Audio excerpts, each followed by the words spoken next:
Summary and case study of genius makers, the mavericks who brought AI to Google, Facebook, and the world by Cade Metz. Short summary. The book provides a history of deep learning, a type of artificial intelligence, exploring its origins, the key players who developed it, and its application to various fields. The text details how deep learning transformed industries like healthcare, speech recognition, robotics, and image recognition, highlighting the rivalry between tech giants like Google, Facebook, and Microsoft in acquiring the top talent and technology in this field. The author also examines the ethical concerns surrounding AI, including bias, weaponization, and the potential risks of artificial general intelligence. Introduction. Cade tells the story of the scientists who sparked the race to develop artificial intelligence, AI, focusing on Geoff Hinton and Demis Hassabis. The book explores the journey of a small group of researchers who, despite facing skepticism, nurtured the idea of AI for decades before it finally gained recognition. Cade begins by going back to the origins of AI, highlighting a 1958 news headline about a Frankenstein monster designed by the Navy that thinks. This sets the stage for the exploration of different approaches to AI, including symbolic AI, which relied on human-defined rules to guide machine behavior. A pivotal figure in the development of AI is Geoff Hinton, who introduced a new kind of neural network called the Boltzmann machine. This marked a departure from symbolic AI and represented a return to the concept of neural networks, which learn tasks by analyzing data. Despite facing setbacks and periods of stagnation, neural network research persisted. Researchers like Dean Pomerleau and Terry Sinowski made significant contributions with projects like the self-driving car and AnyTalk, a system that learned to read aloud. These developments helped to revive interest in neural network research. However, challenges remained. The rise of statistical models, such as those used in language translation, posed a threat to neural network research as they began to achieve comparable results. This led to a period where neural networks were seen as an outdated technology. Despite the dominance of statistical models, Hinton and other researchers continued to believe in the potential of neural networks. Hinton's efforts to rebrand the idea as deep learning aimed to reignite interest in the field. His work, along with the contributions of researchers like Jan LeCun and Yoshua Bengio, helped to keep the idea of deep learning alive. Here are summaries for each chapter of the book. Part 1, A New Kind of Machine. Chapter 1, Genesis. The Birth of the Perceptron and the Seeds of Doubt. Cade takes us back to the genesis of neural networks, introducing Frank Rosenblatt, a Cornell Aeronautical Laboratory scientist, and his groundbreaking invention, the perceptron. This early neural network, built in 1957 with funding from the U.S. Navy, was designed to mimic the human brain's ability to learn and recognize patterns. Cade recounts how Rosenblatt, driven by a desire to understand the brain, meticulously crafted the perceptron, painstakingly connecting thousands of wires and hundreds of dials to create a machine capable of learning from visual data. The perceptron garnered significant attention for its ability to identify basic geometric shapes after analyzing thousands of images. This early success fueled excitement and sparked a wave of media coverage, hailing the perceptron as a potential stepping stone toward artificial intelligence. Newspapers proclaimed that the Navy had designed a Frankenstein monster capable of thought, fueling both fascination and apprehension about the potential of this new technology. However, not everyone shared the enthusiasm for the perceptron. Marvin Minsky, a prominent figure in the field of artificial intelligence at MIT, emerged as a vocal critic of Rosenblatt's work. Minsky, a proponent of an alternative approach to AI called symbolic AI, believed that the perceptron's limitations, particularly its inability to handle complex logical operations, would ultimately hinder its progress. Symbolic AI, in contrast to neural networks, relied on explicitly programmed rules to guide machine behavior, and Minsky argued that this approach was more promising for achieving true intelligence. Cade highlights the fundamental disagreement between these two schools of thought in AI research. Rosenblatt championed the idea that machines could learn through experience, much like the human brain, while Minsky maintained that explicit rules and logical reasoning were essential for achieving true intelligence. This clash of ideas set the stage for the subsequent development of AI, with neural networks facing periods of both progress and decline. Cade concludes by hinting at the enduring legacy of Rosenblatt's work. While the perceptron itself faced limitations, its underlying principles would continue to inspire future generations of researchers, including Geoff Hinton, who would later rekindle interest in neural networks and spearhead the deep learning revolution. Cade sets the stage for the book's exploration of the long and winding road to artificial intelligence, marked by both remarkable breakthroughs and periods of skepticism and uncertainty. Chapter 2, Promise. Geoff Hinton's journey into the world of neural networks. Cade shifts its focus to Geoff Hinton, a central figure in the development of deep learning, tracing his early life and academic journey that led him to champion neural networks, even during periods of widespread skepticism. Born into a family steeped in scientific inquiry, with notable figures like the mathematician George Boole and the physicist Joan Hinton among his ancestors, Hinton inherited a passion for unraveling the mysteries of the brain. From a young age, he was fascinated by the inner workings of intelligence, seeking to understand the biological mechanisms that underpin thought and learning. Hinton's academic path led him to the University of Edinburgh, where he pursued a PhD in artificial intelligence, a field that was still in its nascent stages. During his studies, he encountered Donald Hebb's groundbreaking theory of learning, which posited that learning occurs through the strengthening of connections between neurons that fire together. Hebb's work, often summarized as neurons that fire together, wire together, profoundly influenced Hinton's thinking and laid the foundation for his belief in connectionist models, the idea that intelligence arises from the interconnectedness of simple processing units, much like the neurons in the brain. However, Hinton's pursuit of connectionist models, which were precursors to modern neural networks, faced significant resistance within the AI community. Symbolic AI, an approach that relied on explicitly programmed rules and logic, was the dominant paradigm at the time, and many researchers, including Hinton's own advisor, viewed neural networks as a dead end. Despite the prevailing skepticism, Hinton remained steadfast in his conviction that neural networks held the key to understanding and replicating intelligence. Cade recounts Hinton's early struggles to gain acceptance for his ideas, facing rejection from colleagues and funding agencies. This period, known as the AI winter, saw a significant decline in research and funding for artificial intelligence, as initial optimism gave way to disillusionment with the slow progress in the field. During this time, Hinton, along with a small group of like-minded researchers, continued to work on neural networks, operating on the fringes of the AI community. Cade concludes by highlighting Hinton's resilience and determination in the face of adversity, setting the stage for his later breakthroughs that would eventually bring neural networks back into the limelight and usher in the era of deep learning. Cade underscores the importance of unwavering belief and perseverance in scientific pursuits, particularly when challenging established paradigms. Chapter 3, Rejection. Persistence in the face of rejection.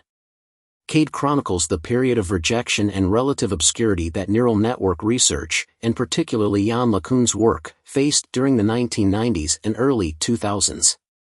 This chapter follows the AI winter discussed in Chapter 2, where initial enthusiasm for AI gave way to disillusionment, leading to decreased funding and interest.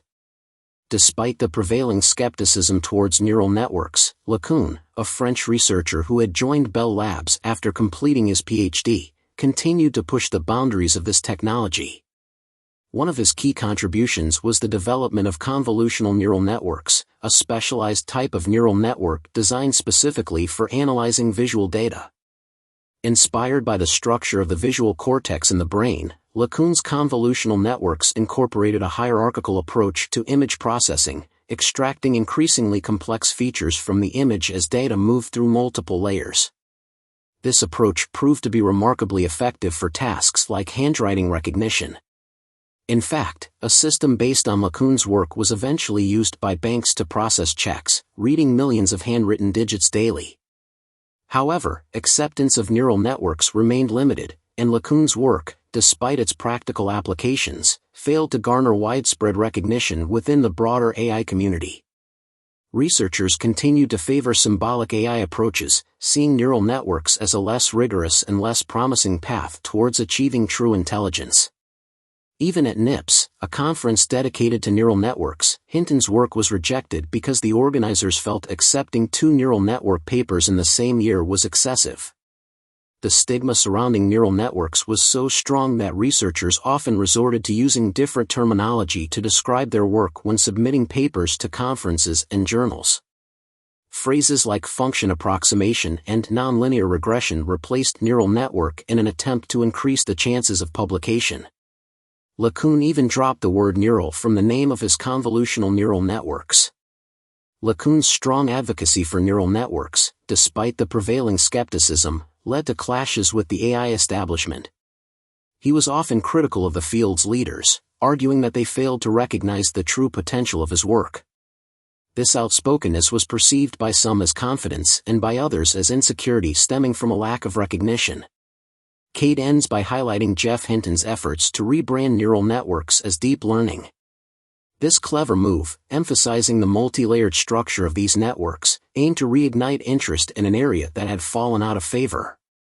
The new terminology helped to distance the technology from its past failures and present it as a fresh and potentially groundbreaking approach to AI.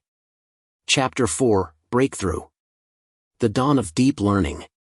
Cade focuses on the resurgence of neural networks and their evolution into what we now know as deep learning. This revival was sparked by a confluence of factors, including advancements in computing power, the availability of large datasets, and the persistent efforts of researchers like Geoff Hinton and Li Deng. Li Deng, a speech recognition expert at Microsoft, played a pivotal role in bringing Hinton's work to the attention of the industry. While attending a workshop in Whistler, Canada, in 2009, Deng encountered Abdulrahman Mohammed and George Dahl, Hinton's students, who were presenting their research on using deep belief networks for phone recognition. Impressed by their results, Deng reached out to Hinton and proposed a collaborative project at Microsoft to explore the potential of neural networks for speech recognition. At the time, the prevailing methods for speech recognition relied on complex statistical models, which required extensive manual effort to design and refine. Neural networks offered a more elegant and potentially powerful alternative, as they could learn complex patterns from data without the need for explicit programming. Deng's own work with neural speech recognition had yielded promising results, but he remained somewhat skeptical of Hinton's claims, particularly given the complex and difficult-to-understand nature of the Toronto team's research. However, upon seeing the raw data from Hinton's experiments, Deng's skepticism turned into conviction. Hinton's visit to Microsoft in 2009 marked a turning point in the development of deep learning. Despite facing bureaucratic hurdles at Microsoft, Hinton and Deng persevered and built a prototype system that demonstrated the power of neural networks for speech recognition. Their work, along with similar efforts at IBM, paved the way for the widespread adoption of deep learning in speech recognition systems across the industry. Another crucial factor in the rise of deep learning was the increasing availability of computing power, particularly graphics processing units, GPUs. Originally designed for rendering video games, GPUs proved to be remarkably efficient at performing the matrix calculations that underpin neural networks.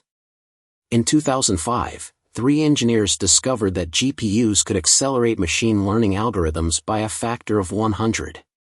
This discovery was further validated by a team at Stanford University, who demonstrated the feasibility of training large-scale deep unsupervised learning models using GPUs. The confluence of powerful algorithms, vast datasets, and readily available computing power set the stage for a series of breakthroughs that would propel deep learning into the mainstream. One notable example was Navdeep Jaitly's work at Google. Jaitly, another of Hinton's students, spent the summer of 2011 at Google, where he developed a prototype speech recognition system based on neural networks. This system, initially met with resistance from Google engineers due to its computational demands, eventually proved to be significantly more accurate than existing systems, even to the point of rendering noise cancellation chips obsolete. Google's rapid adoption of Jaitly's work signaled the industry's growing recognition of the power and potential of deep learning. Chapter 5, Testament. Deep Learning's Ascent and the Auction for Hinton's Company. Cade details the growing recognition of deep learning's potential, culminating in a high-stakes auction for Geoff Hinton and his student's company, DN Research. This chapter marks a pivotal moment where deep learning transitions from a relatively obscure area of research to a highly sought-after technology by major tech companies. Cade opens with Andrew Ng, a Stanford professor and a prominent figure in AI, pitching Larry Page, Google's CEO, on the transformative potential of deep learning. Ng emphasizes the idea that neural networks' accuracy improves with the amount of data they analyze, highlighting the advantage that Google possesses with its vast stores of data from services like Search, Gmail, and YouTube. However, Amit Singhal, the head of Google Search, rejects Ng's proposal. Singhal prefers the control and transparency of manually designed systems, expressing concerns about the black box nature of neural networks where decision-making processes are difficult to understand. Undeterred, Ng finds a more receptive audience in Jeff Dean, a highly respected Google engineer. Dean, known for his technical prowess and willingness to embrace innovative ideas, recognizes the potential of deep learning and agrees to support Ng's efforts. Together, they establish Google Brain, a research group dedicated to exploring the applications of deep learning. Meanwhile, Hinton encounters a brilliant young mathematics student named Ilya Sutskever, who, after some initial skepticism, becomes Hinton's student and a key figure in the development of deep learning. Sutskever's insights challenge Hinton's long-held beliefs about training neural networks, leading to a significant breakthrough that allows a single network to learn multiple tasks.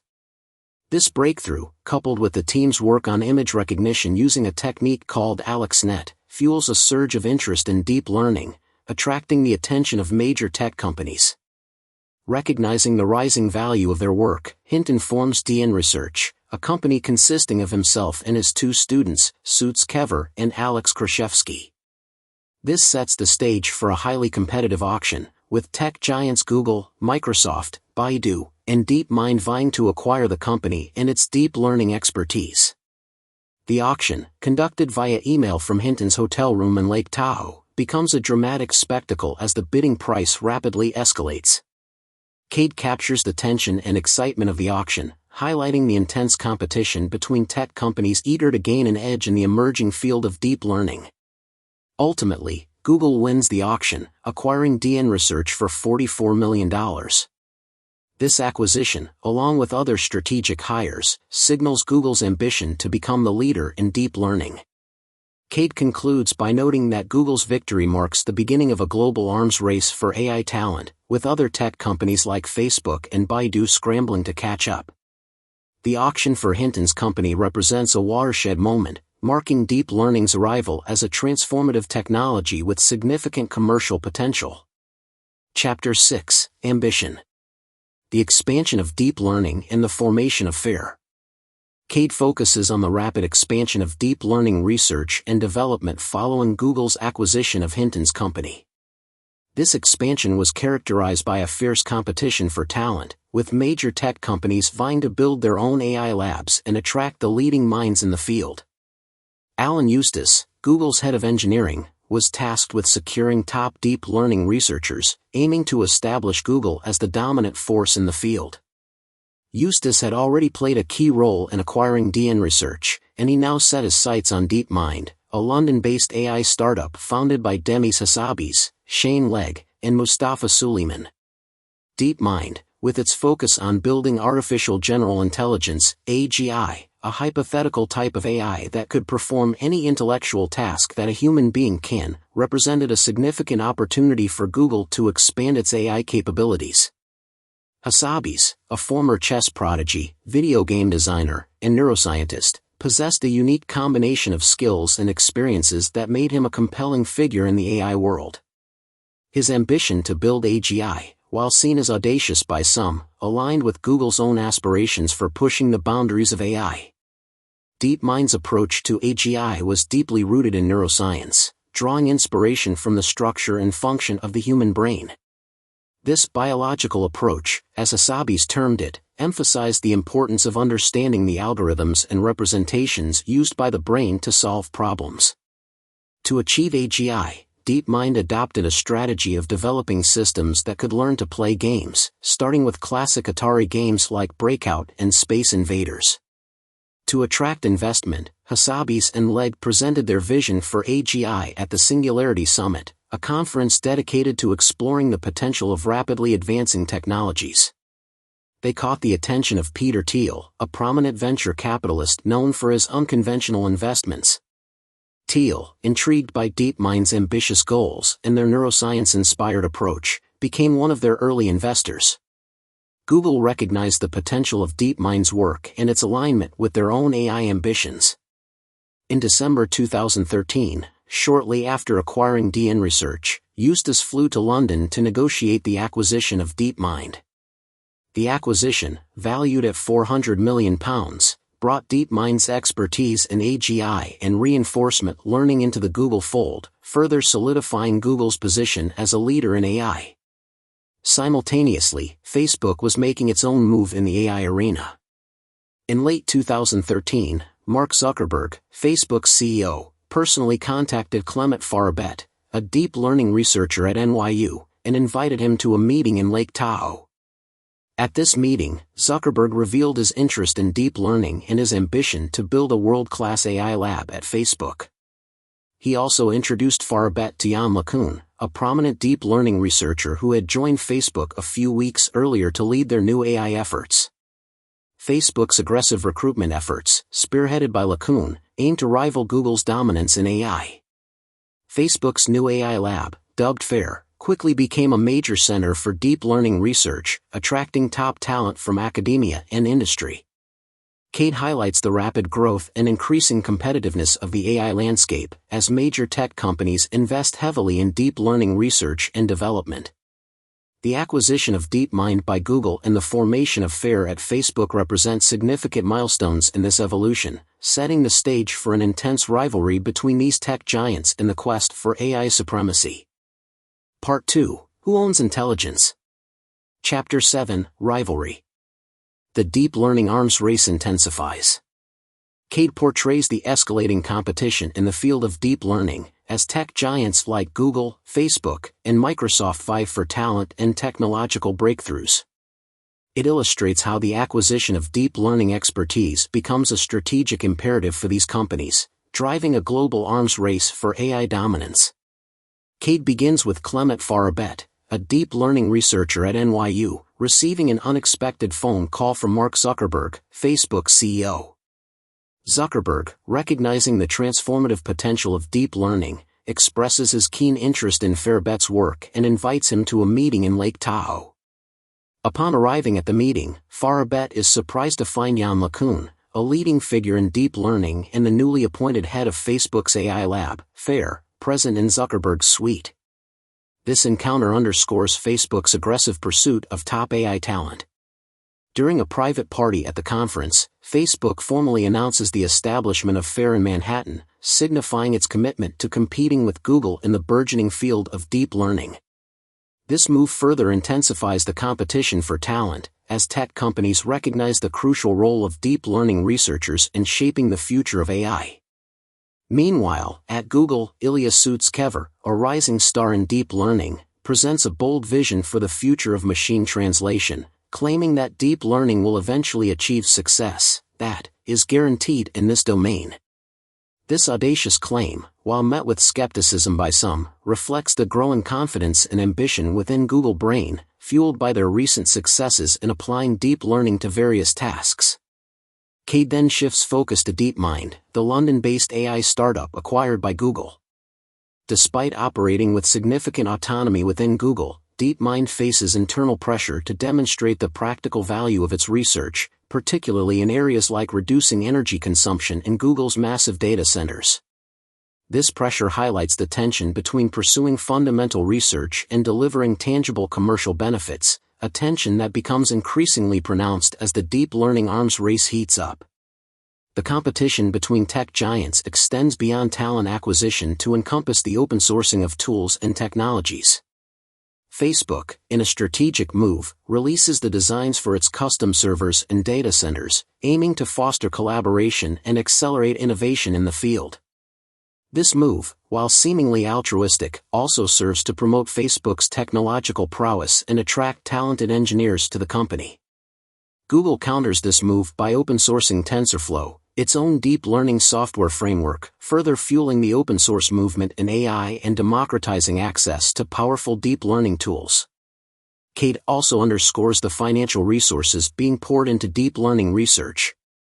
DeepMind, for instance, reports staff costs totaling $260 million for the year 2017, a testament to the significant investments being made by tech companies in this area. This financial commitment reflects the high stakes involved in the deep learning arms race, as companies bet on the potential of AI to revolutionize industries and generate significant future profits. Finally, Cade touches upon the growing concerns about the potential downsides of AI, particularly the possibility of job displacement due to automation.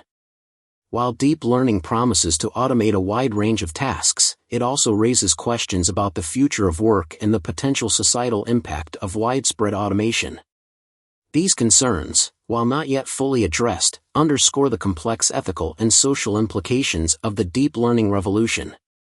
In conclusion, Chapter 7 paints a vivid picture of the rapidly evolving and increasingly competitive landscape of deep learning, driven by the ambitions of tech giants, the pursuit of scientific breakthroughs, and the potential for both transformative progress and unforeseen consequences. Chapter 8, Hype. The rise of deep learning hype. Cade explores the surge in hype surrounding deep learning, fueled by Google's successes and the growing awareness of the technology's potential. This hype permeates various aspects of the tech industry, from talent acquisition to media coverage, shaping public perception and driving significant investments in AI research and development. Cade begins with Alan Eustace, Google's head of engineering, continuing his mission to recruit top AI talent. After successfully acquiring DN Research and DeepMind, Eustace's focus shifts to Jeff Dean, Google's renowned engineer, who was instrumental in supporting the development of Google Brain. Recognizing Dean's crucial role in Google's deep learning efforts, Eustace entrusts him with building the infrastructure needed to scale deep learning across the company, urging him to really go big. This directive highlights Google's ambition to fully leverage the power of deep learning and establish a dominant position in the AI landscape. In a meeting with Amit Singhal, the head of Google Search, Andrew Ng pitches the idea of using deep learning to improve search results. Ng argues that a neural network, trained on vast amounts of Google search data, could learn to deliver more relevant results by understanding the intent behind user queries, moving beyond the limitations of keyword-based search. However, Singhal, despite acknowledging the potential of deep learning, remains hesitant to relinquish control over the search engine's inner workings. He prefers the transparency and predictability of manually engineered systems, expressing concerns about the black box nature of neural networks, where decision-making processes are difficult to understand and control. Despite Singhal's resistance, Jeff Dean embraces the potential of deep learning for search, recognizing the opportunity to significantly enhance the search engine's capabilities. Dean's support, coupled with the growing evidence of deep learning's effectiveness in various domains, eventually leads to the integration of deep learning into Google Search through RankBrain. This integration marks a significant milestone, demonstrating the practical applications of deep learning in one of Google's most valuable products. Cade also highlights the impact of deep learning on Google's speech recognition technology. Navdeep Jaitley, a student of Hinton's, joins Google for a summer internship with the goal of rebuilding the company's speech recognition system using deep learning. Jaitley proposes training a neural network on a significantly larger dataset than what was previously considered feasible, pushing the boundaries of deep learning's capabilities. Despite initial skepticism from some Google engineers, Jaitley's project proves successful, resulting in a dramatic improvement in the accuracy of Google's speech recognition system. The success of Jaitley's project further fuels the hype surrounding deep learning, showcasing its potential to revolutionize not only speech recognition but a wide range of other applications. As deep learning gains momentum, the media takes notice, amplifying the hype surrounding the technology. Alan Eustace, known for his adventurous spirit and love for pushing boundaries, sets a world skydiving record, jumping from the stratosphere and garnering significant media attention. This event, while unrelated to deep learning, symbolizes the boldness and ambition that characterize the pursuit of technological breakthroughs. Cade concludes by noting that the hype surrounding deep learning, while partly justified by the technology's impressive achievements, also carries the risk of inflated expectations and potential disillusionment. The long-term success of deep learning, Cade suggests, depends not only on technological advancements but also on a balanced understanding of its limitations and a responsible approach to its development and deployment. Chapter 9, Anti-Hype. Growing concerns about superintelligence. Cade shifts Cade's focus to the burgeoning concerns surrounding the potential risks posed by superintelligence. This chapter explores the emergence of a movement advocating for AI safety, spearheaded by prominent figures like Elon Musk and Nick Bostrom. It also highlights the differing perspectives within the AI community regarding the likelihood and nature of these risks, as well as the potential strategies for mitigating them. Cade begins by recounting Elon Musk's growing apprehension about the potential dangers of unchecked AI development. In a series of public pronouncements and private conversations, Musk expresses his fear that AI could surpass human intelligence and pose an existential threat to humanity. He draws parallels to the Terminator and warns that AI could be potentially more dangerous than nukes. Musk's concerns stem from his belief that AI researchers, driven by the pursuit of progress, may inadvertently create a superintelligence capable of causing unintended harm. He argues that safeguards and ethical considerations should be prioritized from the outset to prevent the development of AI systems that could pose a threat to human existence. Musk's anxieties are echoed by Nick Bostrom, an Oxford philosopher, whose book Superintelligence delves into the potential consequences of creating artificial intelligence that surpasses human capabilities. Bostrom, like Musk, argues that superintelligence could be humanity's last challenge, either leading to unprecedented progress or catastrophic consequences. He uses the thought experiment of a paperclip maximizer to illustrate the potential dangers of AI systems designed with narrow goals, highlighting the possibility of such systems pursuing their objectives in ways that could be detrimental to human interests. Cade then introduces John Tallon, a co-founder of Skype, who shares Musk's concerns and actively seeks to raise awareness about the potential risks of AI. Tallon's efforts lead to the establishment of the Future of Life Institute, an organization dedicated to promoting research and initiatives aimed at ensuring the safe and beneficial development of AI.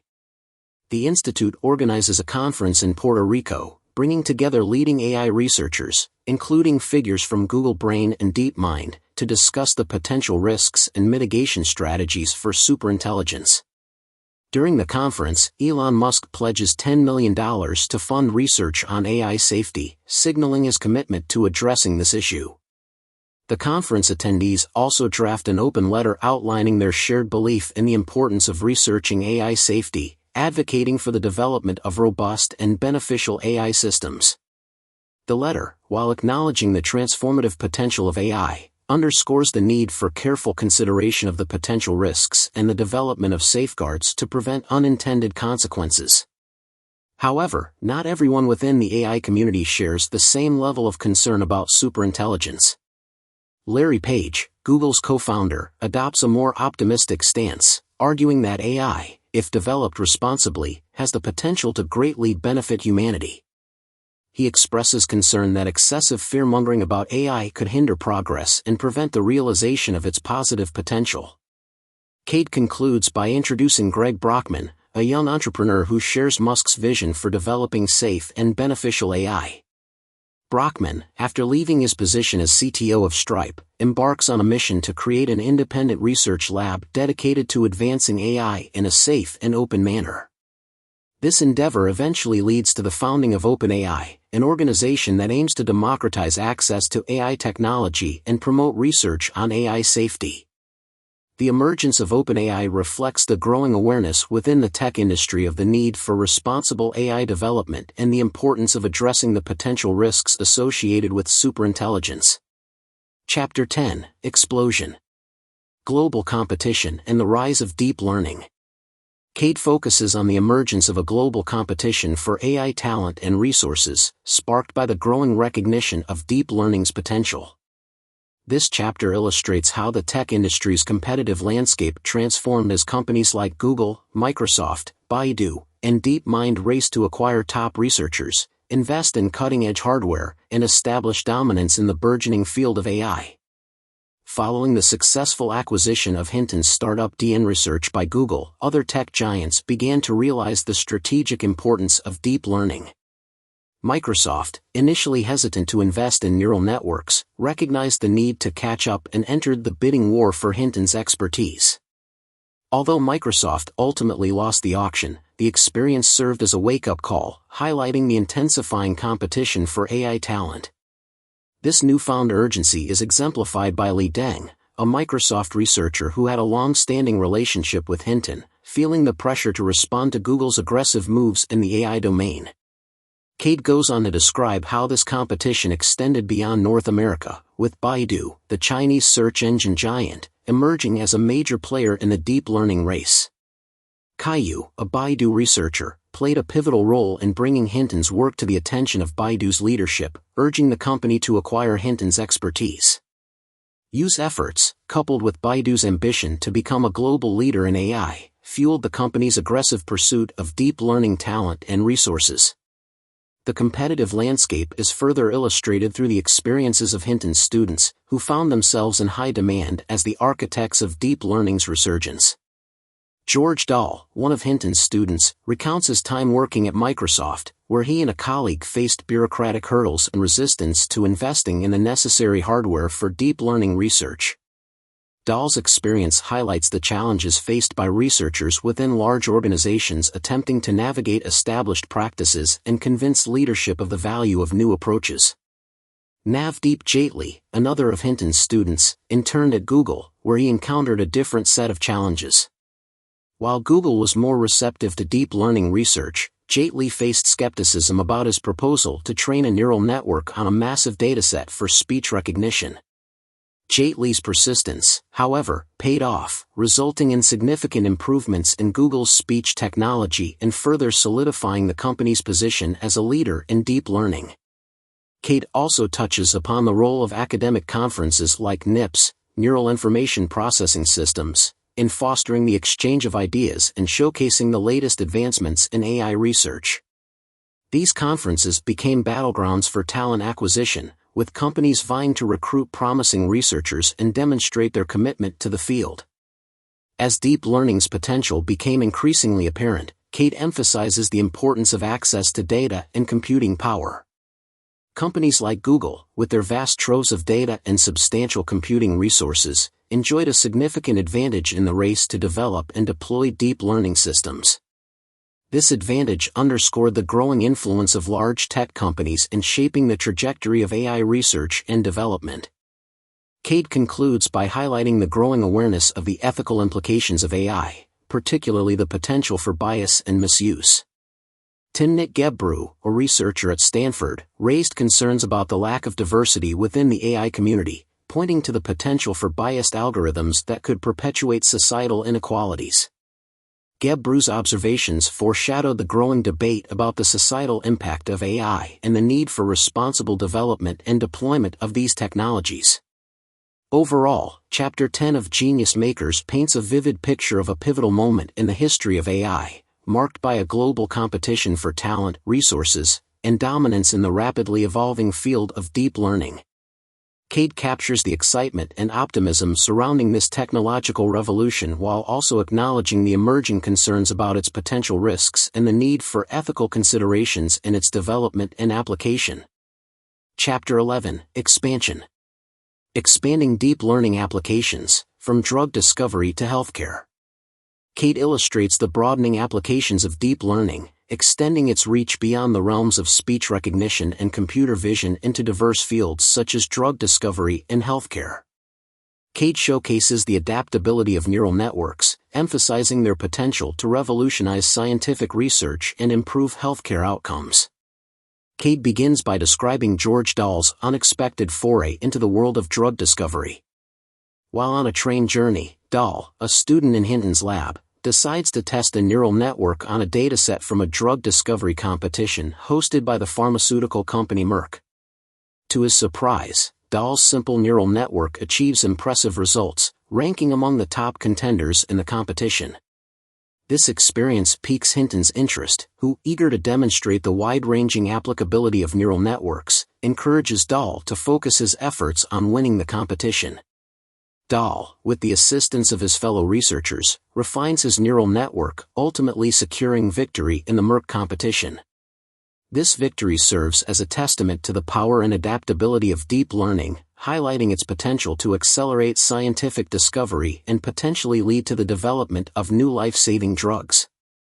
Cade then shifts its focus to the application of deep learning in healthcare, specifically in the diagnosis of diabetic retinopathy.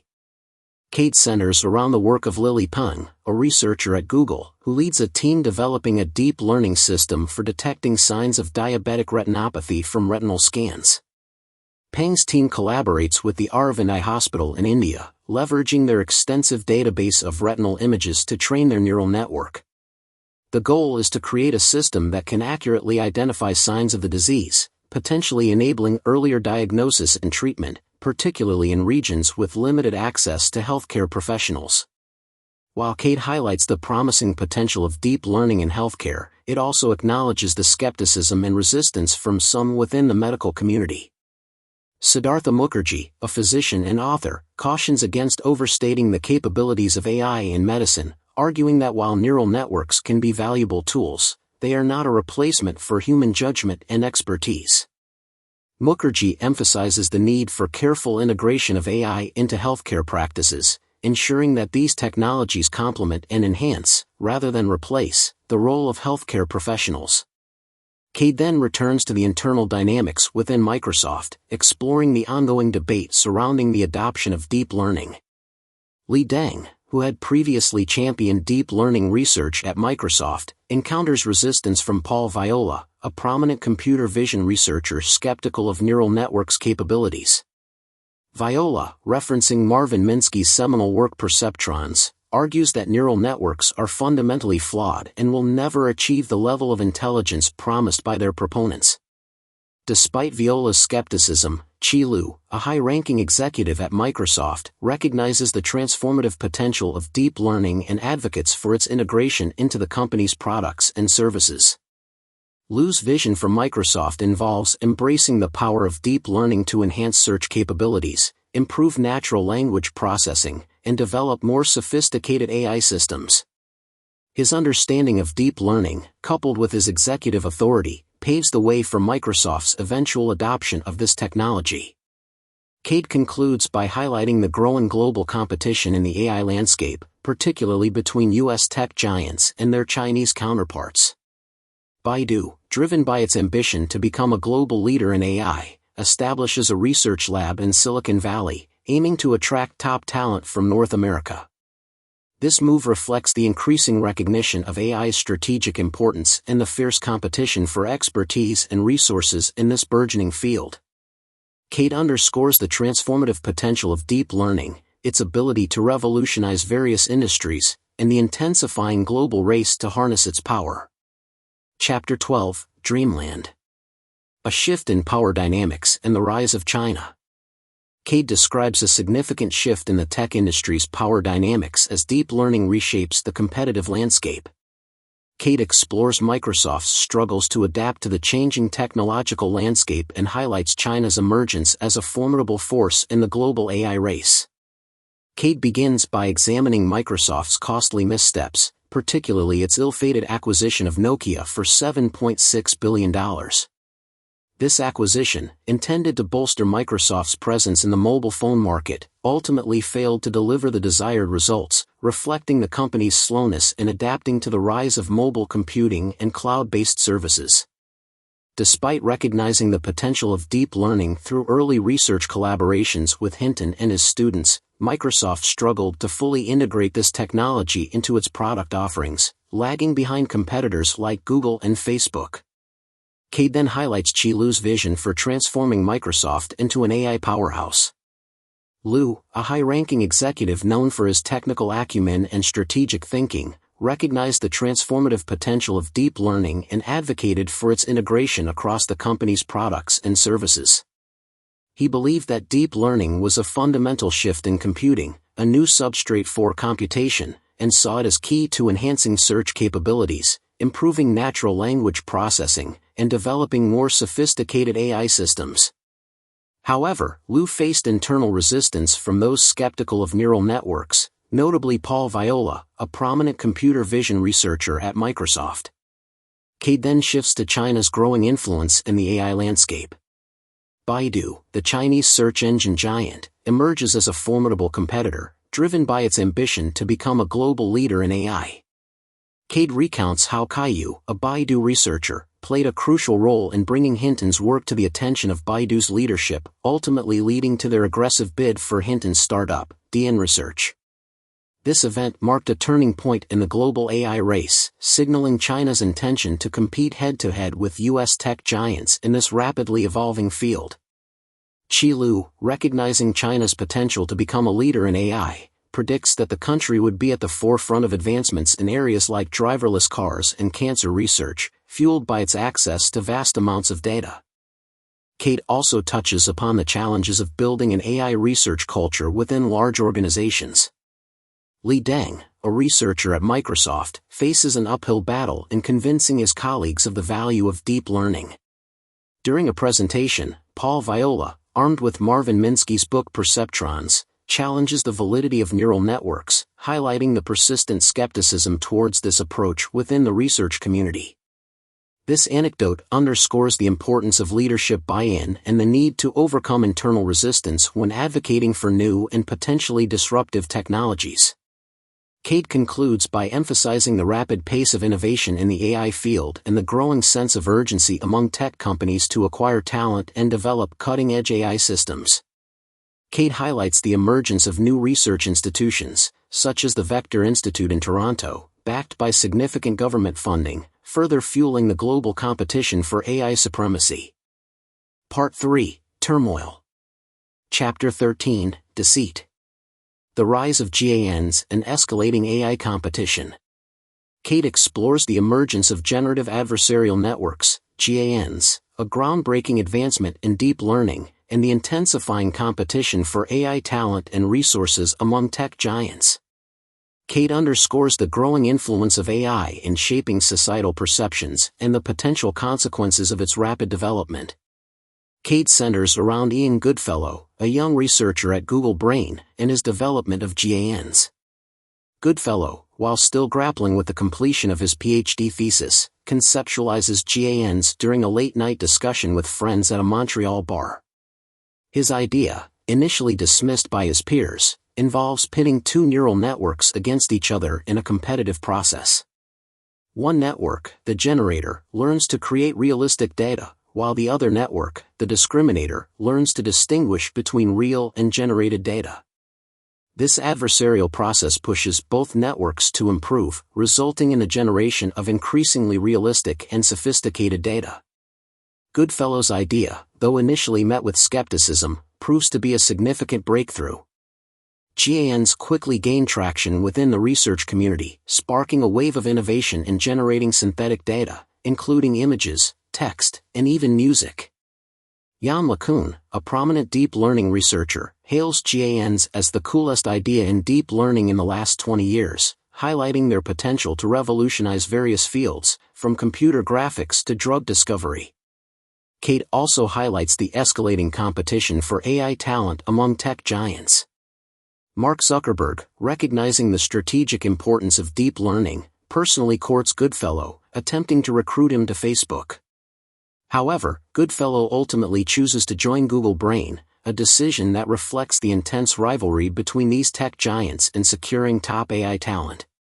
This competition extends beyond individual researchers, as companies vie to acquire promising AI startups.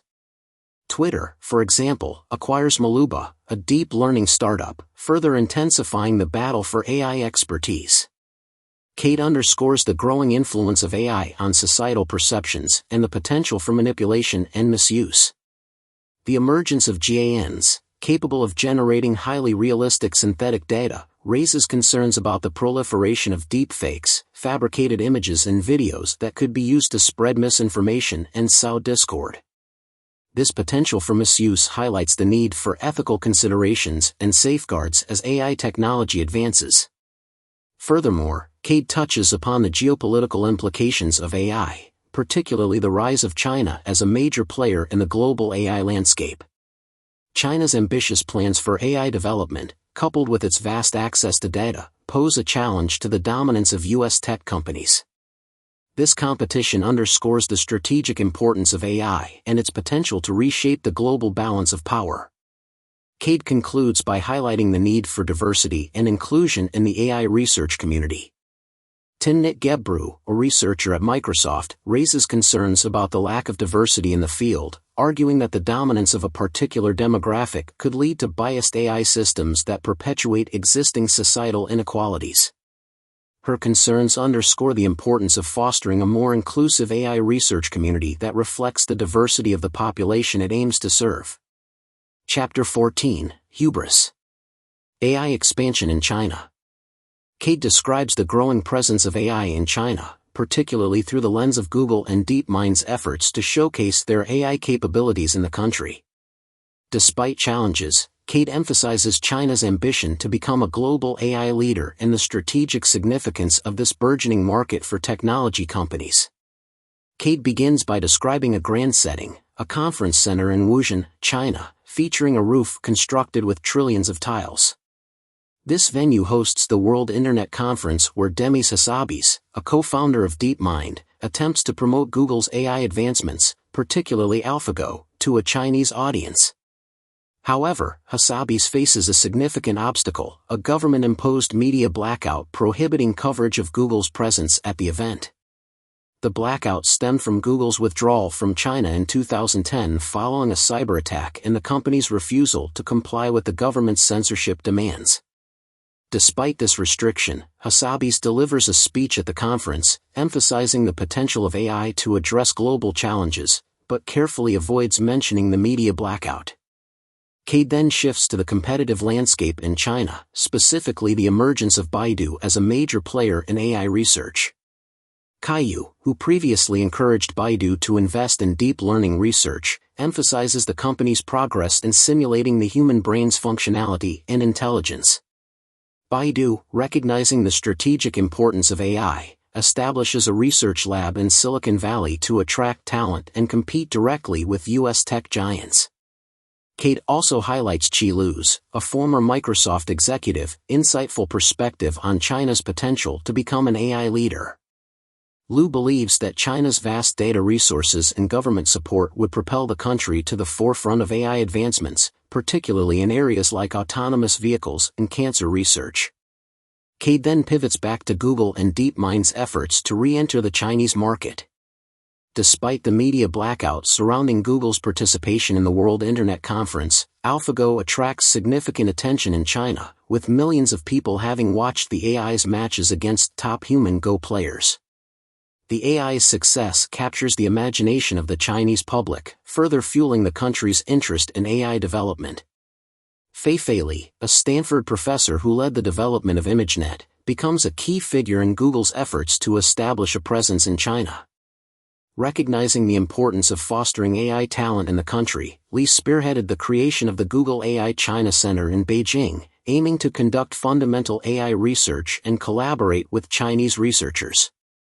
Cade concludes by emphasizing the strategic importance of the Chinese AI market and the intensifying global competition for AI supremacy. The Chinese government's commitment to AI development, evident in its ambitious national AI strategy, underscores the country's determination to become a world leader in this transformative technology. Cade highlights the growing investments in AI research and development in China, with significant funding being allocated to both academic institutions and private companies. This surge in investment, coupled with China's access to vast data resources and a rapidly growing tech sector, positions the country as a formidable force in the global AI landscape. Chapter 15, Bigotry. Bias in facial recognition systems and the ethics of AI. Cade examines the ethical challenges posed by artificial intelligence, particularly the issue of bias in facial recognition systems and its impact on marginalized communities. Cade highlights the efforts of researchers to expose and address these biases, advocating for greater diversity and inclusion within the AI research community. Cade begins by recounting an incident in 2015 where Jackie Alcine, a software engineer, discovered that Google Photos had mislabeled images of him and a friend, both black, as gorillas. This incident, widely shared on social media, sparked public outrage and drew attention to the problem of racial bias in facial recognition algorithms. This bias, Cade explains, stems from the data used to train these algorithms, often lacking diversity and overrepresenting certain demographics, leading to skewed results and perpetuating existing societal inequalities. Cade then introduces Timnit Gebru, a researcher at Microsoft, who became a vocal advocate for addressing bias in AI systems. Gebru, having witnessed firsthand the lack of diversity within the AI research community, argued that the dominance of a particular demographic could lead to the development of AI systems that reflect and amplify existing societal biases. She emphasized the need for a more inclusive AI research community that considers the ethical implications of their work and strives to mitigate biases that could harm marginalized groups. Cade then shifts to the work of Joy Buolamwini, a researcher at MIT, who conducted a study exposing significant racial and gender biases in commercial facial recognition systems developed by companies like Microsoft, IBM, and Amazon. Buolamwini's research revealed that these systems performed significantly better at recognizing lighter-skinned individuals compared to those with darker skin tones, and were also more accurate at identifying men than women. These findings underscored the real-world consequences of biased AI systems, particularly in applications like law enforcement where inaccurate facial recognition could lead to wrongful arrests and exacerbate existing racial disparities in the criminal justice system. Cade then describes the efforts of Buolamwini and Deborah Raji, a fellow researcher, to challenge Amazon's marketing of its facial recognition technology, Rekognition, to police departments. Concerned about the potential for misuse and the perpetuation of racial bias in law enforcement, Buolamwini and Raji published a study highlighting the flaws in Amazon's facial recognition system, demonstrating its tendency to misidentify women and people of color. Their work sparked a public debate about the ethical implications of facial recognition technology and its potential to erode civil liberties. Despite Amazon's attempts to dismiss their findings, Buolamwini and Raji persisted in their advocacy, urging the company to reconsider its approach and implement safeguards to mitigate potential harms. Cade concludes by emphasizing the need for greater accountability and transparency in the development and deployment of AI systems. The authors argue that the increasing power and influence of AI necessitate a more robust ethical framework that prioritizes fairness, justice, and the protection of human rights.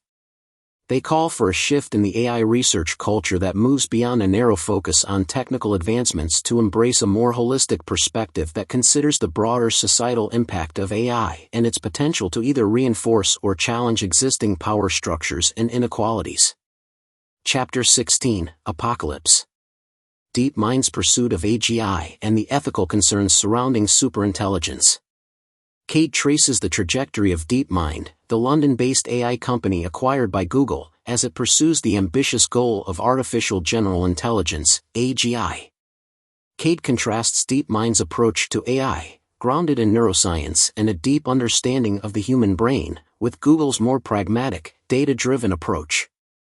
It also explores the growing anxieties surrounding the potential consequences of superintelligence, particularly the existential risks posed by machines that could surpass human capabilities.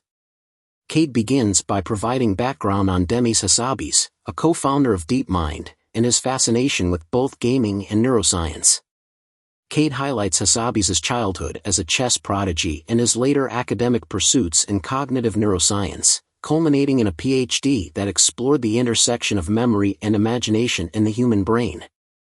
This interdisciplinary background, Cade suggests, informed DeepMind's approach to AI development, emphasizing the importance of understanding the fundamental principles of human cognition and building truly intelligent machines. Shane Legg, another co-founder of DeepMind, shared Hassabis' ambition to build AGI but also expressed deep concerns about its potential dangers. Legg, in his PhD thesis, argued that superintelligent machines, while offering unprecedented benefits, could also pose a significant threat to humanity's existence if not carefully controlled. His work, Cade suggests, laid the foundation for DeepMind's focus on both the technical challenges and the ethical implications of AGI development. Cade then describes the genesis of DeepMind, emphasizing Asabi's and Legg's efforts to secure funding from venture capitalists. The duo, recognizing the need for a compelling narrative, presented their company as pursuing AGI in the image of the human brain, leveraging the power of games as a training ground for their AI systems.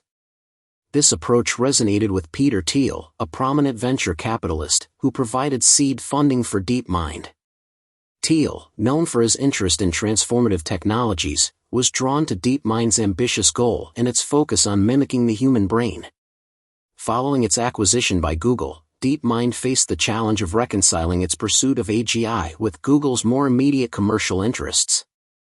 Cade describes a meeting between DeepMind's founders and Alan Eustace, Google's head of engineering, where Eustace expressed skepticism about the feasibility of AGI while emphasizing Google's focus on practical applications of AI.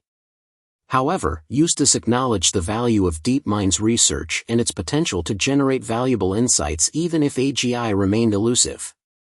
Cade then shifts to the broader anxieties surrounding superintelligence, particularly the concerns voiced by Elon Musk, a vocal critic of uncontrolled AI development. Musk, echoing Legg's earlier warnings, argued that superintelligent machines could pose an existential threat to humanity and advocated for proactive measures to ensure AI safety and alignment with human values. Cade describes Musk's efforts to raise awareness about AI risks, including his involvement in the Future of Life Institute, an organization dedicated to mitigating existential threats posed by advanced technologies. Cade concludes by reflecting on the ongoing debate about the feasibility and dangers of AGI. While some experts dismiss AGI as science fiction, others, including DeepMind's founders, believe it is an inevitable outcome of continued AI advancements. Cade emphasizes the importance of ethical considerations and safeguards as AI technology advances, particularly in light of the potential consequences of creating machines that could surpass human intelligence. Chapter 17, Impotence. AI and Content Moderation, the Challenges of Policing the Digital World. Cade examines the limitations of AI in addressing complex societal issues, focusing specifically on the challenges of content moderation on social media platforms like Facebook. Cade highlights the tension between freedom of expression and the need to curb harmful content, revealing the inadequacy of AI as a solution to this intricate problem. It also showcases the influence of corporate pressure on the direction of AI research, as exemplified by Facebook's push for AI solutions that demonstrate quantifiable progress and competitive advantage. Cade opens by describing Mark Zuckerberg's appearance before Congress in April 2018, where he testified about Facebook's role in the spread of misinformation and election interference. Zuckerberg, dressed in a suit that commentators dubbed as "I'm sorry" suit, faced intense scrutiny from lawmakers and the public. He acknowledged Facebook's responsibility to address these issues and highlighted the potential of AI as a tool for content moderation. However, Cade emphasizes that AI is not a panacea for the complex problem of online content moderation. Zuckerberg, in his testimony, described Facebook's reliance on both human reviewers and AI systems to identify and remove harmful content. He emphasized that AI was playing an increasingly important role in this effort, but acknowledged the limitations of the technology.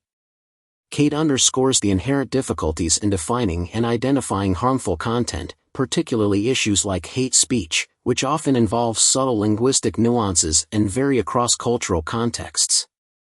This complexity makes it difficult to train AI systems to effectively moderate content without risking censorship or stifling legitimate expression. Cade then shifts to Dean Pomerleau's, a prominent AI researcher, skepticism about the ability of AI to effectively tackle the problem of fake news. In 2016, Pomerleau issued a public challenge, offering a $1,000 prize to anyone who could develop an algorithm capable of reliably distinguishing real news from fake news. Pomerleau believed that this task was beyond the capabilities of existing AI systems, as it required a nuanced understanding of context, source credibility, and the often blurry lines between opinion and fact. His challenge, Cade suggests, highlighted the gap between the hype surrounding AI and its actual capabilities, particularly in addressing complex social issues. Despite the challenges, Facebook remained committed to showcasing AI as a solution to its content moderation problems. Cade describes a company meeting where Mike Schroepfer, Facebook's chief technology officer, pushed Jan LeCun, the head of Facebook's AI research lab, to develop AI systems that could demonstrate tangible progress and outshine competitors. Schroepfer's demand, Cade suggests, reflects the corporate pressure to prioritize demonstrable results and competitive advantage, even in the face of complex problems that may not lend themselves to easy AI solutions. Cade concludes by highlighting the limitations of AI in addressing multifaceted social problems like content moderation. While AI can assist in identifying and flagging potentially harmful content, the ultimate decisions about what constitutes harmful content and what actions to take require human judgment and ethical considerations that go beyond the capabilities of current AI systems. Cade emphasizes the need for a nuanced approach to content moderation that balances freedom of expression with the protection of users from harmful content. It also underscores the importance of transparency and accountability in the development and deployment of AI systems, particularly when these systems are tasked with making decisions that impact individuals and society as a whole. Part 4: Humans are underrated. Chapter 18: Debate. The limits of deep learning and the ongoing debate. Cade explores the burgeoning debate within the AI community about the limitations of deep learning, the dominant approach to AI development in recent years. Cade contrasts the views of Gary Marcus, a prominent critic of deep learning, with those of Jan LeCun, a leading figure in the field and the head of Facebook's AI research lab. It also examines the impact of deep learning on real-world applications like self-driving cars and drug discovery, highlighting both its successes and its limitations. Cade begins by describing Google's unveiling of Duplex, a conversational AI system capable of making phone calls and interacting with humans in a surprisingly natural way. This demonstration, presented at Google's annual I/O conference, generated both excitement and concern, with some experts praising the system's sophistication while others questioned its ethical implications. Gary Marcus, a longtime critic of deep learning, published an editorial in the New York Times arguing that Google Duplex was a demonstration of clever engineering rather than true intelligence. He highlighted the limitations of deep learning in understanding and reasoning about the world, suggesting that the system's performance was likely highly specific to the tasks it was trained on and unlikely to generalize to other situations. Cade then contrasts Marcus's views with those of Jan LeCun, a staunch advocate for deep learning. LeCun acknowledged that deep learning alone could not achieve true intelligence, but argued that it was a crucial stepping stone toward that goal. He emphasized the need for continued research and development in deep learning, arguing that the field was still in its early stages and had the potential to make significant progress in the years to come. Cade describes a public debate between LeCun and Marcus at NYU, where the two researchers clashed over the future of AI. Marcus argued that deep learning was fundamentally limited in its ability to learn abstract concepts and reason about the world, while LeCun countered that these limitations could be overcome with further research and development. Cade then shifts to the impact of deep learning on real-world applications. It notes the significant progress made in areas like image recognition, speech recognition, and machine translation, but also acknowledges the limitations of deep learning in areas like self-driving cars and drug discovery. Despite the hype surrounding self-driving cars, Cade points out that these systems still struggle to handle the complexities of real-world driving conditions, and that fully autonomous vehicles remained a distant prospect. Similarly, Cade notes that deep learning's initial promise in drug discovery had not yet translated into widespread success, as the complexities of biological systems and the high cost of drug development presented significant challenges. Cade concludes by highlighting the ongoing debate about the future of AI. While deep learning has made impressive strides in recent years, its limitations are becoming increasingly apparent.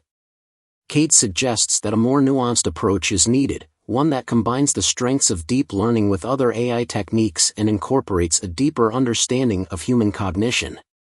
It also emphasizes the importance of ethical considerations as AI technology advances, particularly in light of the potential consequences of creating machines that could surpass human intelligence. Chapter 19, Breakthrough. The Global AI Arms Race and Ethical Concerns. Cade chronicles the intensification of the global competition for AI talent and resources, highlighting the growing influence of China in the field. Cade also explores the ethical concerns surrounding the use of AI, particularly the potential for bias and the implications for privacy and surveillance. Cade begins by describing Caillou's return to China after witnessing the auction for Jeff Hinton's company in Lake Tahoe. Yu, a Baidu researcher, recognized the significance of Hinton's work and had urged Baidu to acquire his company. While Baidu lost the bidding war to Google, Yu's efforts sparked a wave of investment in deep learning research within China, as companies like Baidu sought to catch up to their American counterparts. Cade highlights the growing recognition of AI's strategic importance in both the United States and China, setting the stage for a global arms race for AI talent and resources. Cade then shifts to Li Deng, a Microsoft researcher who played a pivotal role in Microsoft's efforts to acquire Hinton's company. Deng, like Yu, recognized the transformative potential of deep learning and advocated for Microsoft's involvement in the auction. However, Deng encountered resistance from within Microsoft, as some executives remained skeptical of neural networks' capabilities. Cade highlights the generational divide within the AI community, with younger researchers like Deng embracing deep learning while some older researchers, influenced by the earlier setbacks in the field, remain skeptical. Cade then focuses on Qi Lu, a Microsoft executive who championed the development of AI within the company. Lu, known for his deep understanding of technology and his strategic vision, recognized the need for Microsoft to embrace deep learning and catch up to competitors like Google. He pushed Microsoft to invest heavily in AI research and development, arguing that AI would be crucial to the company's future success. Cade highlights Lu's efforts to overcome internal resistance to AI within Microsoft, emphasizing the challenges of driving innovation within large, established organizations. Cade then turns to the ethical concerns surrounding the use of AI, particularly the potential for bias. Timnit Gebru, a Google researcher, raised concerns about the lack of diversity within the AI community and the potential for AI systems to perpetuate existing biases. Gebru pointed out that AI systems are trained on data that often reflects societal biases, and that these biases can be amplified by AI algorithms, leading to unfair or discriminatory outcomes. Cade highlights the importance of addressing diversity and inclusion within the AI community to mitigate the risks of bias in AI systems. Cade then explores the case of Joy Buolamwini, a researcher who demonstrated the racial and gender biases in facial recognition systems developed by companies like Microsoft, IBM, and Amazon. Buolamwini's work highlighted the real-world consequences of bias in AI systems, demonstrating how these systems can lead to unfair and discriminatory outcomes, particularly for marginalized groups. Cade describes Amazon's dismissive response to Buolamwini's research, illustrating the challenges of holding powerful technology companies accountable for the ethical implications of their AI systems. Cade concludes by emphasizing the importance of ethical considerations in the development and deployment of AI systems. The rapid advancements in AI capabilities raise a host of ethical challenges, including the potential for bias, the implications for privacy and surveillance, and the need to ensure that AI is used for good. Cade underscores the need for ongoing dialogue and collaboration among researchers, policymakers, and the public to address these challenges and ensure that AI benefits society as a whole. Chapter 20, Religion. AI, the quest for superintelligence and the fear of existential risk. Cade explores the growing fascination with artificial general intelligence, AGI, AI systems that possess human-level or even superhuman intelligence, and the accompanying anxieties about the potential risks associated with such powerful technology. Cade chronicles the efforts of individuals like Elon Musk and Sam Altman who believe that AGI is a real possibility and who are investing heavily in efforts to ensure its safe development. It also examines the philosophical and ethical questions surrounding the pursuit of AGI, highlighting the contrasting perspectives of those who view AGI as a potential existential threat and those who see it as a natural and desirable step in human evolution. Cade opens with a description of a private screening of the HBO series Westworld hosted by Yuri Milner and Sam Altman. Westworld, a show about a futuristic theme park populated by artificially intelligent androids, raises questions about the nature of consciousness and the potential consequences of creating machines that can think and feel like humans. The screening, attended by a select group of AI researchers and investors, sparked discussions about the possibility of creating machines that possess human-level or even superhuman intelligence. Elon Musk, a vocal advocate for AI safety, expressed his concerns about the potential risks of AGI at a Future of Life Institute summit held in Pacific Grove, California. Musk argued that the development of AGI could lead to an intelligence explosion, where machines rapidly surpass human intelligence, potentially posing an existential threat to humanity. He called for proactive measures to ensure the safe development of AGI, including the establishment of ethical guidelines and regulatory frameworks. Musk's anxieties about the potential dangers of AGI are echoed by other prominent figures in the AI community, including Shane Legg, one of the founders of DeepMind. Legg, in his PhD thesis, explored the potential risks of machine superintelligence, arguing that the creation of machines capable of outthinking humans could have profound implications for the future of humanity. Cade then shifts to the efforts of those working to ensure the safe development of AGI. OpenAI, a research lab co-founded by Musk and Altman, is dedicated to developing AGI in a way that benefits humanity. OpenAI's mission is to ensure that AGI is aligned with human values and does not pose an existential threat. The lab's research focuses on developing AI systems that are safe, transparent, and aligned with human interests. Cade also highlights the contrasting perspectives of those who view AGI as a potential existential threat and those who see it as a natural and desirable step in human evolution. Larry Page, Google's co-founder, reportedly expressed a more optimistic view of AGI during a conversation with Musk. Page argued that the development of digital life is a natural progression in cosmic evolution and that the outcome is likely to be positive if we allow digital minds to flourish. He cautioned against fear-mongering and suggested that excessive anxiety about the risks of AGI could hinder progress in the field. Cade concludes by emphasizing the ongoing debate about the future of AI and the ethical considerations surrounding the pursuit of AGI. While some, like Musk, view AGI as a potential existential threat, others, like Page, see it as a natural and potentially beneficial step in human evolution. Cade underscores the need for continued dialogue and collaboration among researchers, policymakers, and the public to address the complex ethical and societal implications of developing increasingly powerful AI systems. Chapter 21, X Factor. A new era of deep learning and its ethical implications. Cade focuses on the recognition and awards bestowed upon Jeff Hinton, Yann LeCun, and Yoshua Bengio for their pioneering work in deep learning, a field that had gone from being largely ignored to becoming the driving force in AI. Cade also touches upon the ongoing ethical concerns around AI development, including its potential misuse for surveillance and the need for responsible deployment. Cade starts by highlighting a serendipitous connection that Hinton discovered. He resided in the same dormitory at King's College, Cambridge, where Alan Turing, the father of theoretical computer science and AI, had lived and likely written his groundbreaking 1936 paper.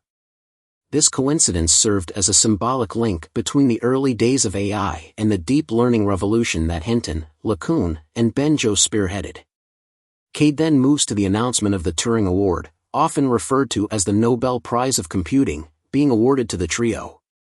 This prestigious award signified the widespread acknowledgement of deep learning's transformative impact on the field of AI. The award ceremony, held at the Palace Hotel in San Francisco, was attended by prominent figures from the tech world, including Jeff Dean from Google and Mike Schroepfer from Facebook. Hinton, unable to sit due to a back injury, stood throughout the ceremony, a testament to his dedication to his work. During his Turing lecture in Phoenix, Arizona, Hinton discussed the two primary types of learning algorithms, those that rely on explicitly programmed knowledge and those that learn from data. He argued that deep learning, which falls into the latter category, had proven more effective in many domains. He also highlighted the inherent limitations of purely knowledge-based systems, pointing out that they struggle to handle the complexities and nuances of real-world data. Cade also acknowledges the darker side of AI progress. The same deep learning techniques that were revolutionizing image recognition and natural language processing were also being used to develop surveillance technologies. The New York Times reported on the use of facial recognition technology, powered by deep learning, to track and profile minorities in China, raising concerns about the potential for AI to be used for oppressive purposes. Google's general counsel, Kent Walker, addressed the ethical considerations surrounding AI at a public event in Washington. He stressed the need for responsible AI development, emphasizing the importance of fairness, accountability, and transparency in AI systems. Walker also acknowledged the potential risks associated with AI, including its potential misuse for surveillance and the need to prevent the development of autonomous weapons systems.